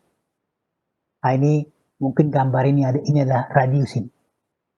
Radiusnya 0,075 meter dan inilah radiusnya. Nah, inilah RC radius dan RD adalah radius. Jadi untuk mencari torsi adalah selisih gaya dikalikan dengan radius juga. Berapa besarnya? Adalah 7,5 Newton meter. Ternyata ini sama. Kalau sama, berarti sebenarnya poros itu tidak terputar. Karena aksi sama dengan reaksi. Kalau ini kita mengatakan adalah aksi, ini menjadi reaksi. Aksi sama dengan reaksi sama berarti poros itu adalah tidak berputar, tetapi dia terpuntir. Artinya dia mengalami puntiran, hanya saja dia tidak berputar. Nah sekarang kalau kita lihat di lapangan, poros itu pasti berputar ya. Dia berputar karena biasanya inputnya, katakanlah C adalah input, dia lebih besar dari outputnya. Jadi kalau dia ada satu lebih besar berarti dia mengikuti putaran dari yang lebih besar. Jadi dalam gambar kita di sini kita mengambil adalah dalam keadaan setimbang. Dalam keadaan setimbang ya. Nah sekarang kalau gambarnya seperti ini, nah ini gambar seperti ini, ya nanti kita kita uraikan. Ini adalah kalau kita mengatakan kombinasinya seperti ini, assembly drawing, ini free body diagram, FPD-nya, artinya uraian gaya-gaya. Nah ini, uraian gaya-gayanya seperti apa? Kalau di sini tadi ada torsinya, kita sudah tahu. Di sini juga ada torsinya, Newton meter. Sudah kita cari. Nah sekarang ini 475 dan di sini titik B adalah 475. Ini berketepatan sama ya, sama. Nah, tentu ini nanti dari mana angka-angka ini datang? Angka-angka ini datang, tentu kita membuat seperti ini tadi. Kita gambarkan seperti ini. Kita gambarkan seperti ini. Oh, ada gaya-gaya, baru kita cari reaksi di A dan reaksi di D. Nah, ini juga sama. Jadi kalau di sini, ini ada gaya 900 ini. Ini dari mana 900? 900 adalah 550 tambah 400. Ini 950. Kemudian ke belakang, ini ada 500. Nah, ini berarti 300 ditambah dengan 200. Berarti ada gaya vertikal dan ada gaya horizontal. Sehingga nanti untuk mencari reaksi-reaksi, kita nanti ada uraian gaya-gaya terhadap sumbu Z dan ada uraian gaya-gaya terhadap sumbu Y. Artinya ini kita mencari reaksi di A yang arah vertikal dan kita mencari reaksi di A yang arah horizontal. Besarnya 150, kemudian ini adalah 475. Nah, nanti berapa reaksi di A adalah kombinasi dari 150 dan 475, sudutnya 90 derajat. Ada demikian juga di sini. Demikian juga ini. Kita bisa mencari. Nah, tentu nanti kita menggambarkan SFD dan BMD seperti apa dia. Nah, ini. Inilah BMD. Ini X, Y. Sedangkan inilah BMD untuk XZ. Berarti ada 2. Sekarang kalau ditanya, berapa momen di final? Yang final di titik C. Di titik C. Titik C adalah kombinasi ini. 118,75 dan ini. Nah, ini. Di sini kita bisa, kalau di sini 75, Nah, di sini kita bisa cari, ya, katakanlah di tengahnya. Berarti kalau di berapa terakhir di C adalah kombinasi daripada MY dan MZ. Nah, sekarang kalau ditanya berapa M momen di C, nah ini kombinasi. Bagaimana cara mengkombinasi ini?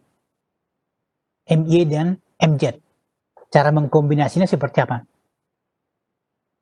Halo Mas? Halo? Halo? Masuk. Masuk, Pak. Hah? Halo? Apa tadi pertanyaan saya? Didengarkan tidak nih? Halo, siapa yang dengar pertanyaan saya tadi? Nah, ini berarti tidak ada yang mendengarkan tadi. Ya inilah. Kombinasi momen, Pak. Bagaimana? Bagaimana mengkombinasi momen? Ya. Nah, sekarang pertanyaan saya tadi, ini menurut sumbu IAIX, di sini 118,7. Sedangkan ini adalah 37,5. Karena kita harus tahu gabungan. Nah, sekarang bagaimana mengkombinasi yang 118 dengan yang 37,5 diapakan ini? Ini terhadap sumbu Z, ini terhadap sumbu IAI. Nah, sekarang mengkombinasinya seperti apa? Karena kita tahu sudut antara IAI dengan Z itu adalah 90.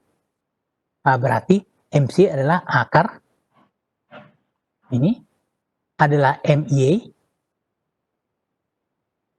kuadrat ini ditambah dengan MZ kuadrat.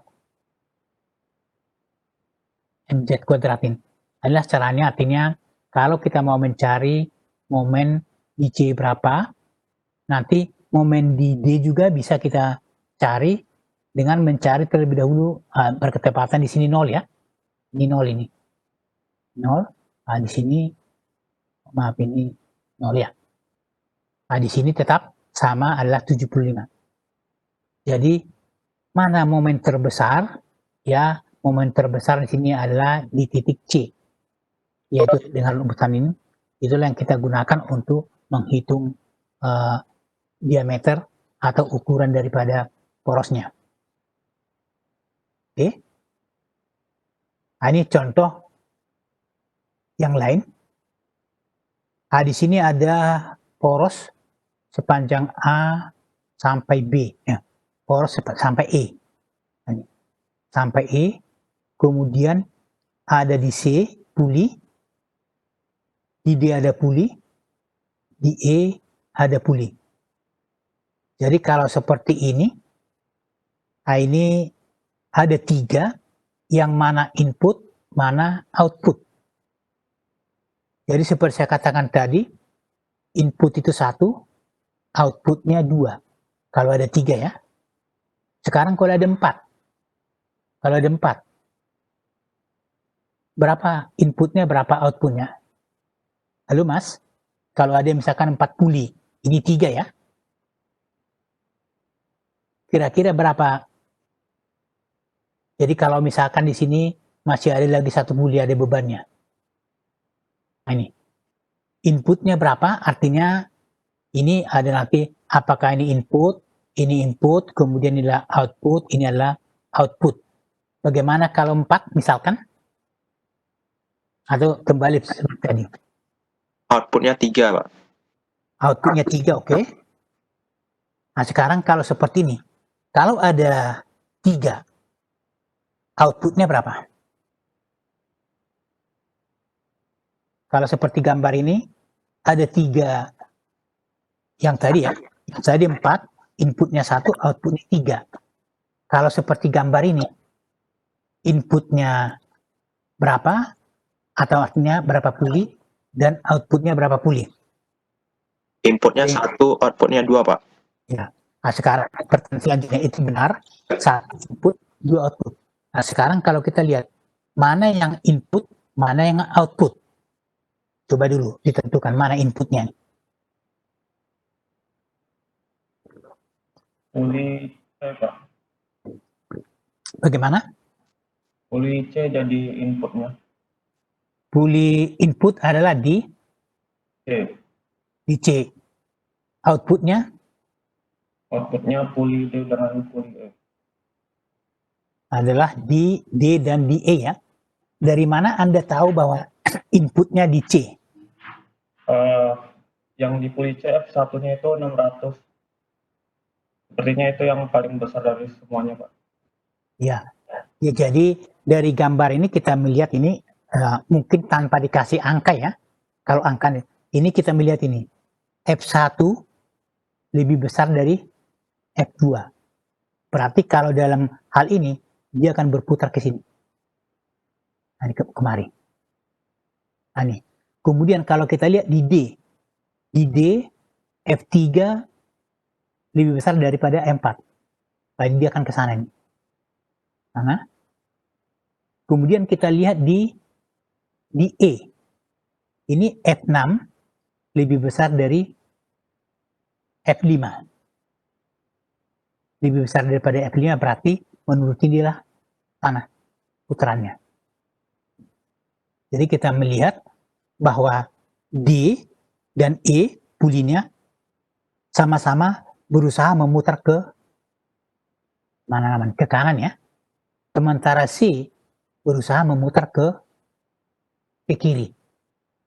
Artinya yang sama-sama ke kanan adalah output, mereka berdua searah melawan yang lain arah, yaitu di C. Sehingga dari gambar itu kita bisa melihat kalau ini sudah ada tanpa ini dikasih angka ya, tapi dengan melihat tanda panahnya, jadi tanda panah ini menunjukkan juga kalau dia lebih pendek berarti dia lebih kecil. Jadi jangan nanti saudara gambarkan panjang panahnya sama, tapi angkanya tidak sama. Jadi itu nanti caranya adalah dari kita bisa melihat. Oke, jadi dari gambar ini F1, F2 diketahui. Oke, ini kemudian F3, F4 diketahui. Kemudian F5 dan F6 diketahui. Nah, di sini ada tambahan. Yaitu berat daripada pulinya sendiri. Ini berat daripada puli C diketahui, berat daripada puli D diketahui, dan lain-lain. Kemudian ada R. R itu maksudnya radius ya. Radius daripada masing-masing puli. Radius dari masing-masing puli. Nanti hubungannya apa itu adalah untuk menghitung momen. Jadi nanti di sini porosnya mana ini? Ini dihubungkan dengan puli, antara puli dengan poros itu ada pasak.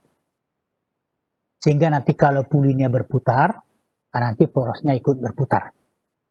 Oke, jadi datanya ini ada. Setelah gaya kemudian ada yang lain. F1, L1, L2, L3 sama dengan 10 berkata mana L1 ini. Ada L1, ada L2, ada L3, ada L4. Sehingga pada gambar kita di sini, poros ini mendapat beban. Ada nggak beban terpusat di poros ini? Kalau kita lihat gambar ini, ada tidak beban terpusat? Coba Mas, kalau kita melihat gambar ini, beban terpusat ada tidak?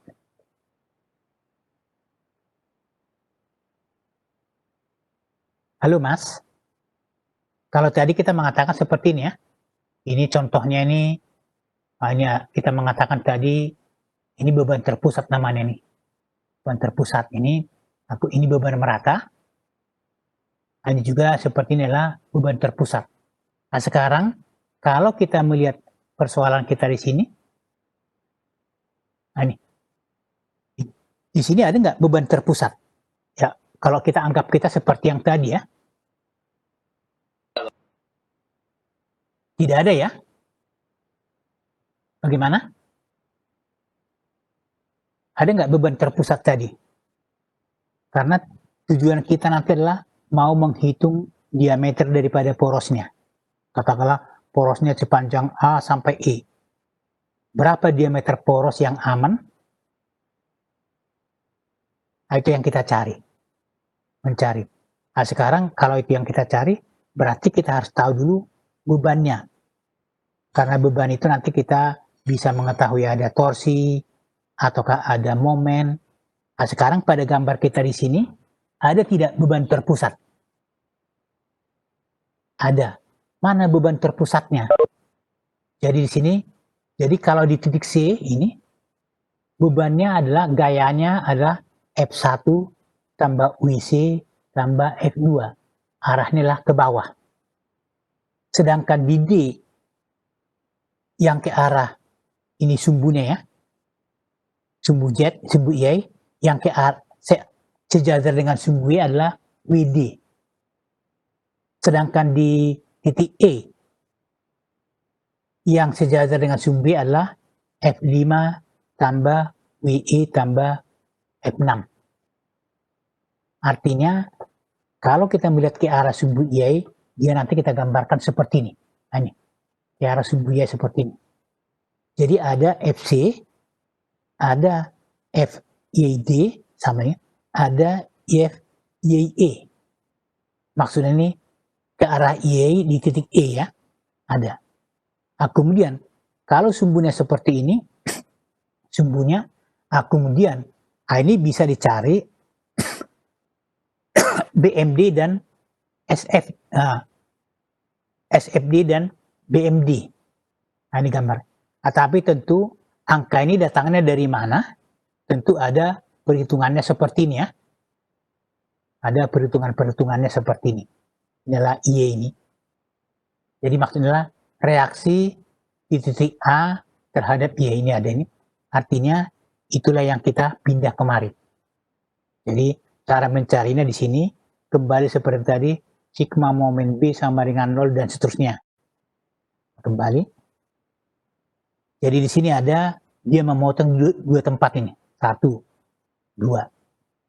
Berarti ada 2 momen puncak. Yang mana ini? Ini 1, ini 2. Nah, sekarang mana yang terbesar? Ya harus dicari. Harus dicari. Apakah di titik B atau di titik C? Ini baru terhadap sumbu Y. Nah, sekarang kalau kita lihat pada gambar ini, sekarang terhadap sumbu Z. Oh, Z-nya ke belakang ya. Z-nya ke belakang ini. Ada tidak gaya ke arah sumbu Z? Ada. Yaitu adalah F3 dan F4. F3 dan F4. Nah, seperti apa free body diagramnya? Nah, dia seperti ini. Ke arah sumbu Z ini. Ke arah sumbu Z. Ternyata yang ada hanya ini. FZD adalah ini. Hanya ada 1. Nah, kemudian kita bisa mencari reaksi di A dan reaksi di B. Dari mana mencarinya? Tentu ini sudah ada pada halaman berikutnya ini. Ini cara mencari reaksi di A dan di B. Nah, setelah itu ketemu, barulah kita cari. Ini ada SFD, ada BMD. Ada BMD-nya. Oke. Ini ada BMD-nya. Kemudian sekarang ini sudah ketemu. Nah, sekarang barulah kita, ini baru masih sumbu Z ini momen. Jadi kalau kita lihat tadi sana, di titik terhadap sumbu Y ini, kita bisa mencari momennya. Mencari caranya. Kemudian kalau kita mau mencari, ini ke arah Z ada ini. Nah, sekarang pertanyaan, berapa momen di A, berapa momen di C, berapa momen di D dan di B dan E? Artinya ini baru ke arah Z. Itulah kita cari ya dengan katakanlah ini momen gabungan. MA 0. Kenapa 0? Ya kita lihat di sini. Nah, ini MA YA 0, kemudian MZA berapa? 0. Oh, berarti 0. Selanjutnya, kita bisa cari momen di C, momen di D, momen di mana namanya ini, di B. Nah, artinya ini dengan menggunakan rumus apa ini yang segitiga itu ya.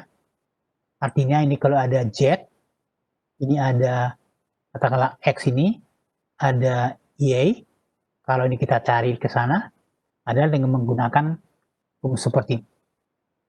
Tapi nanti bisa aja karena di sini Y dan Z arahnya adalah 90. Tapi bisa aja nanti Y dan Z itu arahnya 60 derajat.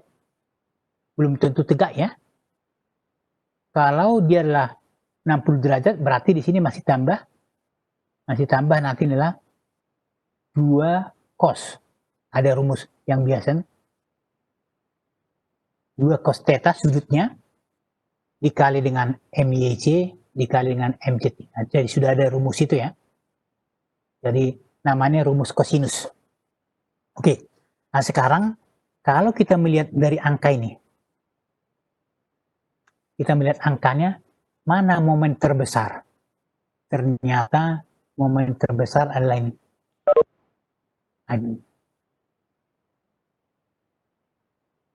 Untuk apa dicari momen terbesar? Untuk menentukan nanti diameter daripada porosnya. Nanti ini kita gunakan untuk menghitung diameter. Tapi kita belum selesai.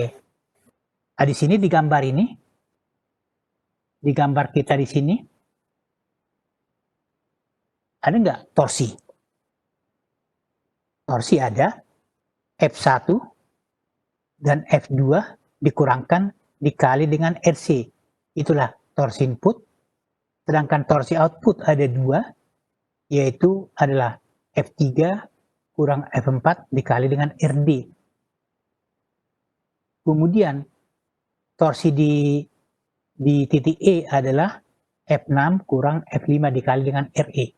Dan nanti cara mencarinya seperti apa? Nah, ini torsi, tadi di depan sudah ada ya. Di depan tadi sudah ada cara mencari torsi. Nah, ini tadi di depan ini sudah ada ini cara mencari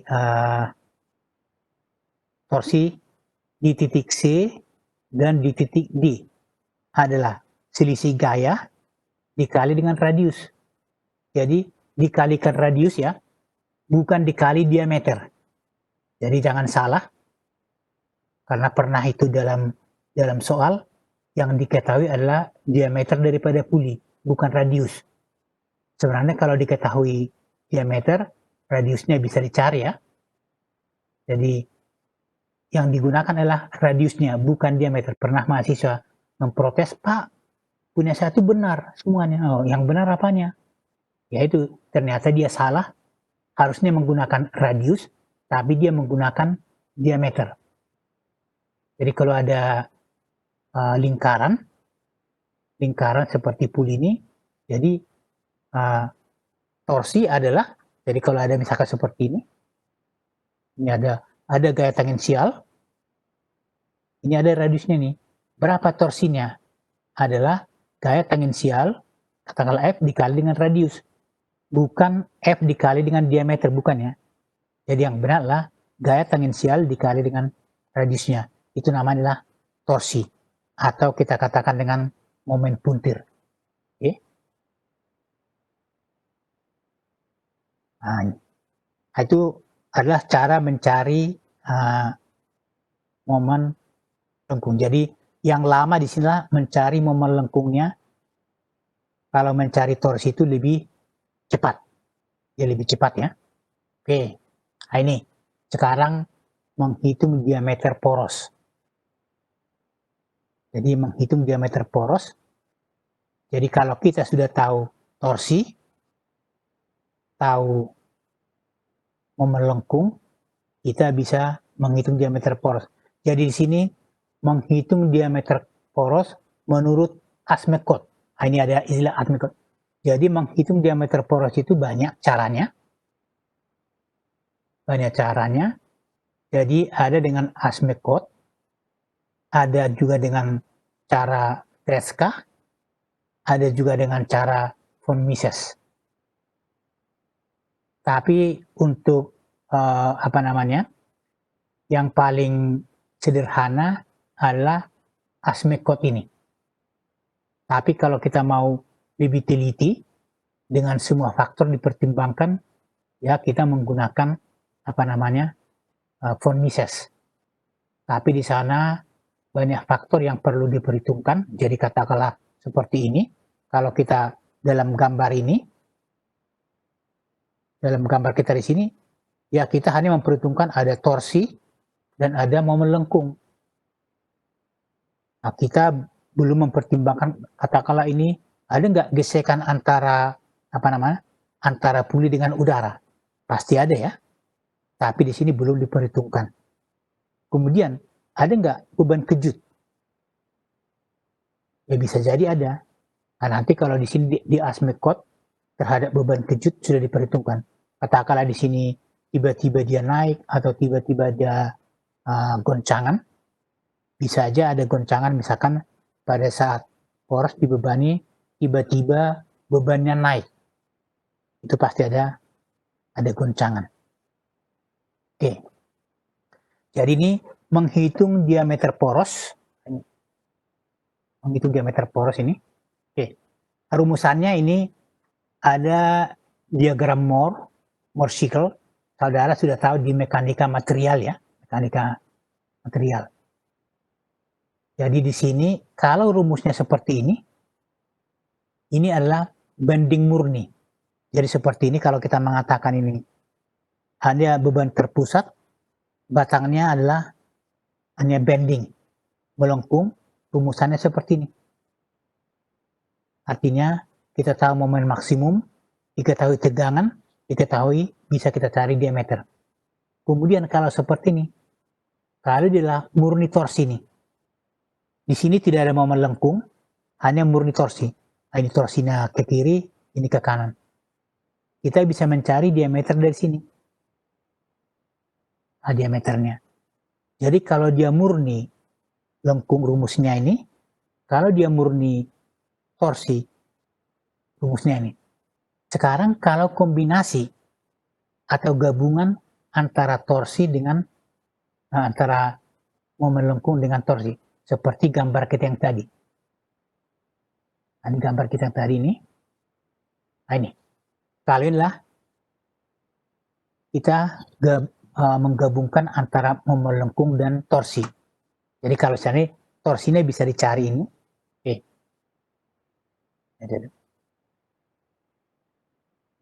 Ya ini. Cara mencarinya misalnya. Jadilah kombinasi. Nah ini. Ini kenapa seperti ini? Karena kita tahu inilah mirip dengan rumus Pythagoras ya. Karena kita tahu, jadi kalau seperti ini sebenarnya ini tarik ini. Jadi kalau kita mengatakan ini tadi ada tarik, ada tarikan, ada geser ini. Ini geseran. Jadi kalau kita lihat tarik itulah katakanlah ini ke kiri, sedangkan geserlah ke kanan. Ini sudutnya adalah 90 derajat. Kalau sudutnya adalah 90 derajat, ya mirip dengan rumus Pythagoras ya. Pythagoras. Jadi kalau ada yang ke atas diketahui, yang ke samping diketahui, ini berapa resultantenya, ya kita menggunakan menarik garis seperti ini. Ya mirip dengan garis Pythagoras tadi. Oke, jadi kalau seperti ini kenapa? Jadi kalau kita mengatakan dia adalah sigma X per 2 pangkat 2, jadi kita dapat tadi. Jadi sebenarnya ini kenapa nih?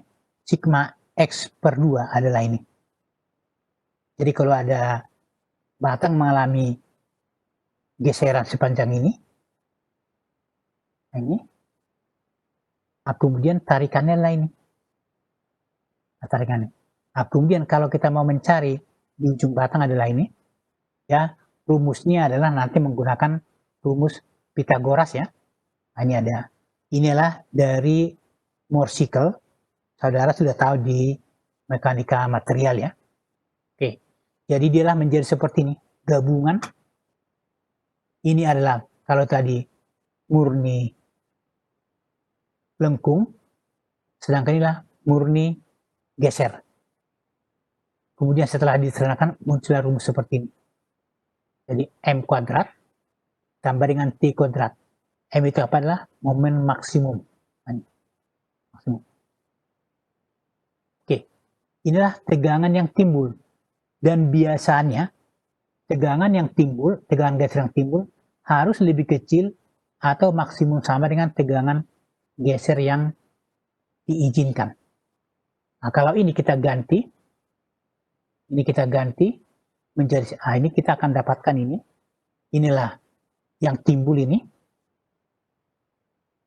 Ini harus lebih kecil daripada ini atau dikatakan ini tegangan geser yang diizinkan lebih besar dari ini. Atau kalau dibalik ini 16, ini lebih kecil atau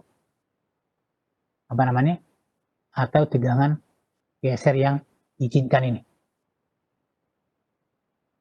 Ini. Kemudian dari sana kita bisa cari apa? Kita bisa cari ini diameter daripada poros. Adalah rumusan untuk menghitung diameter poros.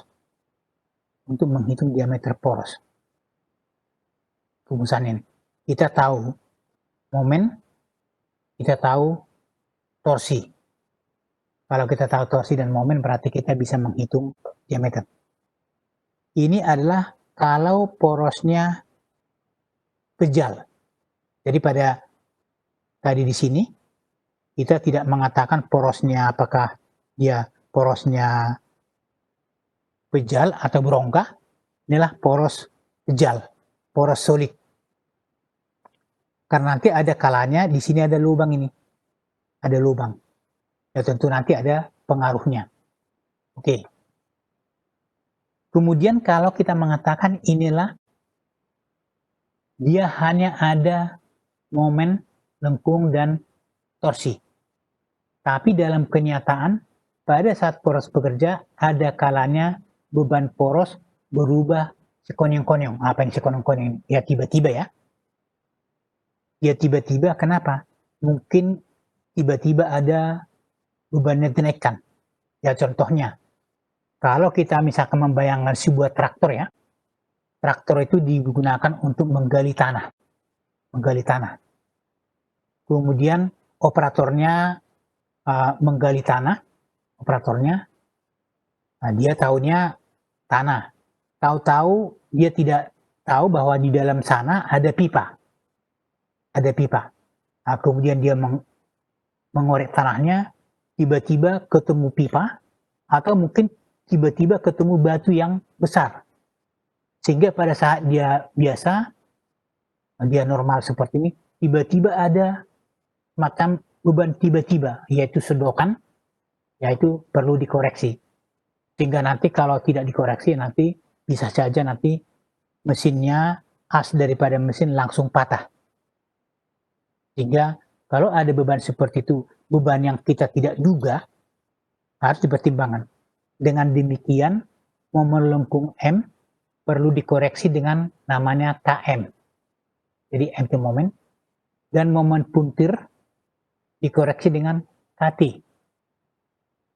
Dan biasanya KM lebih besar dari 1 dan juga KT lebih besar dari 1. Ya kalau KM sama dengan 1 artinya tidak dikoreksi. Atau kalau KT ini sama dengan 1 juga tidak dikoreksi. Nah, sehingga rumusnya menjadi seperti apa? Menjadi seperti ini. Jadi ada M dikali dengan wah ini ada yang salah ketik ini. Salah ketik ini harusnya ini M ini. Ini M kecil dikali dengan M pangkat 2 ditambah dengan KT kali T pangkat 2. Itulah yang kita sebut dengan faktor koreksi. Nah sekarang, berapa faktor koreksinya? Faktor koreksi itu adalah ini. Kalau bebannya tenang, tanpa lonjakan, ini kita katakan ini porosnya diam. Dia diam ya. Tidak, artinya apa? Tidak berputar. Jadi, ya dia adalah seperti ini. KM-nya 1. Tapi kalau poros diam, tiba-tiba ada sedokan kecil. Ya, sedokan itu misalkan bisa aja dia misalkan ada benda jatuh yang tidak diduga sebelumnya, katakanlah ada poros, di dalam keadaan diam dia berbeban, ada bebannya. Nah, kemudian katakanlah bebannya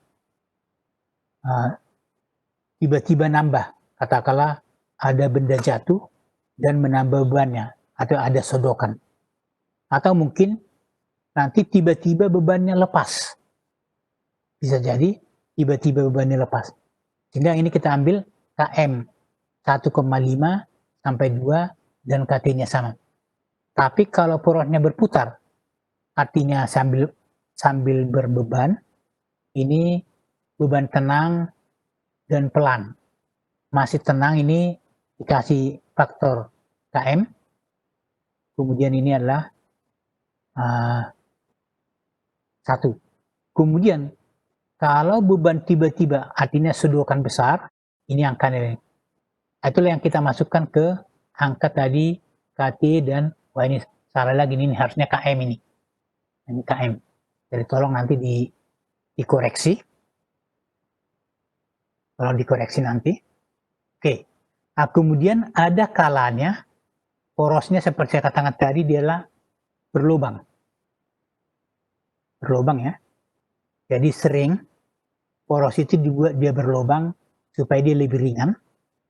Tapi dengan syarat harus tetap masih kuat ya. Atau mungkin di dalam poros ini ada komponen yang harus masuk ke dalam poros. Kalau dia adalah berlubang, dibuat seperti ini. Jadi ini ada tambah K di sini. Ada K besar ya. Di mana K besar adalah K besarnya adalah ini. Diameter dalam dibagi dengan diameter luar.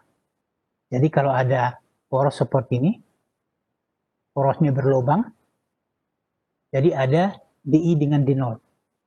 Kalau khusus poros pejal berarti diameter dalamnya sama dengan 0. Artinya K sama dengan 0 ini. Kita masukkan kemari. K sama dengan 0. Oke. Nah, kemudian rumusannya seperti ini. Kalau tadi di sini kita mengatakan dengan D. Inilah poros pejal. Tapi kalau porosnya rongga, nah ini rumusannya menjadi D0 ini. D0 ya. Jadi ada perubahan. Kemudian ada kalanya bahwa poros itu mendapat beban aksial. Jadi beban aksial, jadi misalkan seperti ini ada, saya gambarkan lagi sekali lagi. Ini ada poros, ada momen lengkung seperti ini, momen lengkung, kemudian ada torsi seperti ini. Jadi ada T, ada M. Ternyata masih ada gaya aksial. Ini adalah katakanlah FA. FA ini gaya aksial ini perlu dipertimbangkan. Perlu dipertimbangkan. Jadi yang paling sulit adalah mempertimbangkannya kalau gaya aksial itu tekan. Ini menekannya. Tapi kalau gaya aksialnya tarik, lebih gampang. Jadi rumusannya seperti apa ini? Rumusannya ini. Inilah poros berongga. Kemudian ada gaya aksial. Gaya aksialnya apa ini? FA ini. FA gaya aksial. Nah, ini rumusnya menjadi lebih panjang. Nah, di sini. Ini menurut Asmecott. Dengan alfa sama dengan 1 ini. Alfa sama dengan 1. Ini. Bila FA merupakan gaya tarik. Jadi kalau FA diketahui, dia gaya tarik, FA-nya alfa sama dengan 0. Yang menjadi masalah adalah kalau dia gaya tekan. Kalau dia gaya tekan, alfa ini berapa? Nah, ini ada penjelasan dari sini. Jika FA merupakan gaya tekan, jadi saudara di mekanika material sudah ada namanya rumus Euler ya, atau buckling. Jadi batang yang tegak, dikasih tekanan, bisa jadi batang itu